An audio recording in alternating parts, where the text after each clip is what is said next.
Молтхан Агиева создала женский совет при Ингушском госуниверситете. Возглавив его, она активно вовлекает студенток во все благотворительные акции. Это проекты «Мамино тепло», «Детям Донбасса» и «Посылка солдату». Региональное отделение Союза женщин России было создано в Ингушетии в 2019 году. В его состав входит около 500 человек. Цель этого объединения – повышение статуса женщин в обществе. Присоединиться может каждая. Сверху в этой посылке мы кладем письмо солдату, чтобы он почувствовал, этот солдат, вдали от Родины, тепло, которое идет с Родины, что его ждут.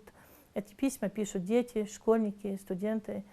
Вот эти посылки мы отправляем. Ездили в воинскую часть, которая находится в Троицкой, отвозили эти посылки и получали благодарности с их стороны. Будущий профессор кафедры информационно-вычислительной техники с юных лет проявляла интерес к математике. В 1989 году она закончила Чечено-Ингушский университет, где с первого курса активно принимала участие во всех научных конференциях. Несколько ее компьютерных проектов были высоко отмечены. В 2021 году она стала первой ингушкой, которая защитила докторскую по техническим наукам. Стигнут там останавливаться никто не хочет, все мы двигаемся вперед.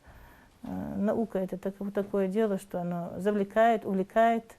И вот так вот меня, так говорится, засосало в эту науку. И вот по сегодняшний день я этим занимаюсь. Я не считаю, что я достигла чего-то. Мне это интересно, это стиль моей жизни.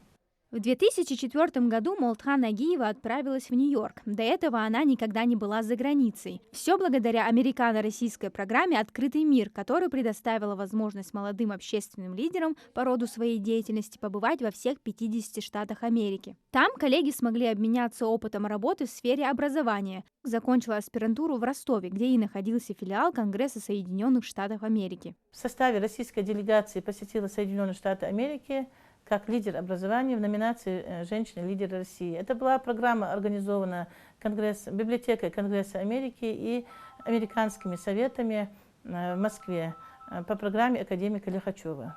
Я представляла женщин России, 11 женщин лидеры России, из них 4 лидеры по образованию. Молтхан Агиева была одним из первых лекторов ИНГУ. Для нее университет – это не просто работа. Она старается сделать все, чтобы у студентов была возможность проходить практику в лучших организациях. Это позволит им повысить свою квалификацию. Она очень скромная, мало о себе говорит, но она стояла у истоков вообще создания университета в таком виде, в каком он сейчас у нас имеется.